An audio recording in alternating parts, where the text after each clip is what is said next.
শেষ প্রশ্ন ব্যারিস্টার ফুয়াদের কাছে, সেটি একটি আপনি জুলাই হত্যাকাণ্ডের বিচার প্রক্রিয়া নিয়ে আপনি আমাদের অনুষ্ঠানে বলতেছিলেন, কিন্তু সম্প্রতি আপনি বলেছেন যে বিচারের যে ন্যূনতম গ্রহণযোগ্য মান সে ব্যাপারে কোনো প্রকার আপোষ করা যাবে না। আপনি নিজের ইউটিউব চ্যানেলে, যেটাতে আপনি পডকাস্ট করতেছেন সেখানে আবার বলছেন যে আদালত পাড়ায় নতুন চেহারায় মাস্তানি শুরু হয়েছে, মামলাতে নিজের মতো করে রায় দেওয়ার জন্য বিচারপতি ও বিপক্ষের আইনজীবীদের হেনস্থা করার সকল অপচেষ্টা চলমান। আপনার অভিযোগ মতো অপচেষ্টা যদি সফল হয় তাহলে ন্যায় বিচার হবে, এমন আস্থা কি রাখা যায়? আসলে এই প্রশ্নটা উঠতেছে আন্তর্জাতিক অপরাধ ট্রাইব্যুনাল গঠনের পর যারা রাষ্ট্রপক্ষের আইনজীবী হিসেবে যারা নিয়োগ পেয়েছে তারা প্রায় সবাই আগের আমলে ছিলেন আসামি পক্ষের আইনজীবী। এতে কনফ্লিক্ট অফ ইন্টারেস্টের প্রসঙ্গ বারবারই আসছে। ব্যারিস্টার ফুয়াদ, আমরা একটু আপনার থেকে কম্প্রিহেনসিভ 2 মিনিট একটু শুনতে চাই। একটা বিষয় হচ্ছে ওই বিভিন্ন আইনজীবীরা যে মাস্তানি করছেন ওটা আমি আইসিটির ব্যাপারে বলি না, ওটা সুপ্রিম কোর্টের অ্যাভারেজ প্র্যাকটিসের কথা বলছি। এবং বিভিন্ন রাজনৈতিক দলের যারা আইনজীবীরা আছেন তারা খুবই বাজে আচরণ করছেন, বিভিন্ন অন্য আইনজীবীদেরকে হেনস্থা করা, আওয়ামী লীগের দোসর হিসাবে মামলার একটা প্রতিযোগিতা আছে, যেমন ধরেন বেক্সিমকোর উকিল কে হবে, নাসা গ্রুপের উকিল কে হবে, রানা প্লাজার ওই ক্রিমিনালের উকিল কে হবে, অথবা ওই যে আপনার করোনার যে সার্টিফিকেট জালিয়াতি করলো ওই লোকের উকিল কে হবে।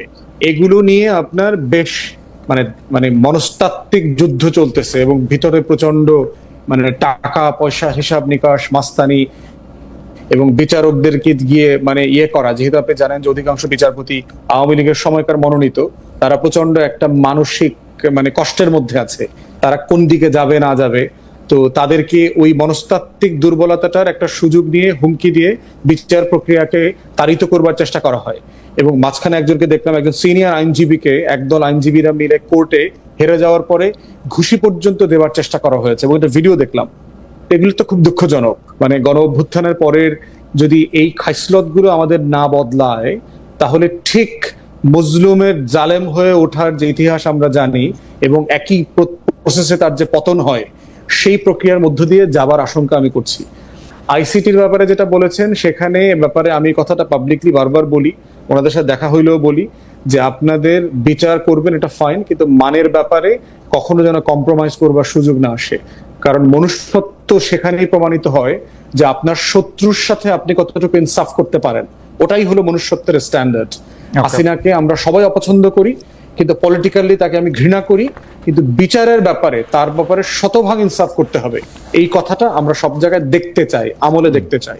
তো আইনজীবীরা যারা যে ফর্মে প্র্যাকটিস করছেন তারা যেন সব জায়গাতে এই জায়গাটা মেনে চলে। একটা পলিটিক্যাল প্রশ্ন, শেষ পলিটিক্যাল প্রশ্ন আপনাকে আর ওয়াহিদ ভাইকে আমি একটা শেষ পলিটিক্যাল প্রশ্ন করব জানার জন্য, যদি জানতে পারি। সেটা হচ্ছে যে জাতীয় নির্বাচনের দিকে এখন দেশ চলে যাচ্ছে, বিএনপির সঙ্গে আপনারা যুগপৎ আন্দোলনে ছিলেন, হাসিনা বিরোধী আন্দোলনেও আপনারা আসলে রাজপথে ছিলেন। আপনাদের দলের জোট বা বাংলাদেশের রাজনৈতিক জোটগুলি আসলে এখন কিরকম হতে পারে, এনসিপি কি হতে পারে, সেটা যদি 1 মিনিট এরকম বলেন যে রাজনৈতিক জোটের চেহারাটা কিরকম হবে। আপনারা তো এবি পার্টি হিস্টোরিকভাবে যেহেতু জামাত ইসলামী থেকে বেরিয়ে এসছে, তারা তো আর জামাত ইসলামের সাথে জোট করতে পারবে না। বিষয়টা কি হবে যদি একটু বলতেন চেহারাটা। আমি বলবো? হ্যাঁ, আপনি 1 মিনিট বলেন, আমি ওয়াহিদ ভাইকে দিয়ে শেষ করব। শিক্ষক, একটা বিষয় হচ্ছে যে মোটা দাগে দলের সাইজ যদি দেখেন, আমি নিজেও গত 5 দিন আমার গ্রামে ক্যাম্পেইন করে আসলাম। বিএনপির সাইজ এবং বিএনপি কে পলিটিক্যালি ইলেকশনে চ্যালেঞ্জ করবার মতো দল কিন্তু এরপরে 10 পর্যন্ত আমি কাউকে দেখি না। বিএনপি ছাড়া বাকি সবগুলো দলও যদি একসাথে নির্বাচন করে সেক্ষেত্রেও 100 আসনে বিএনপি কে চ্যালেঞ্জ করাটাও অনেক মুশকিল হয়ে যাবে বলে বোধ করছি চলমান বাস্তবতায়। 6 মাস পরে বাস্তবতা কি হবে সেটা তো আমরা এখনো বুঝতে পারছি না। তো সেখানে ধরে নেওয়া হচ্ছে মোটা দাগে বিএনপি সরকার গঠন করবে। আমার কাছে প্রশ্ন ওইটা না যে বিএনপি সরকার গঠন করছে, আমার কাছে মোটা দাগের প্রশ্ন হচ্ছে বিএনপি কে পার্লামেন্টে এবং রাস্তায় প্রতিদিন ক্রিটিক কিভাবে করা হবে গণতান্ত্রিক পদ্ধতিতে। তাকে তো চেক অ্যান্ড ব্যালেন্সের মধ্যে রাখতে হবে, জবাবদিহিতার মধ্যে রাখতে হবে।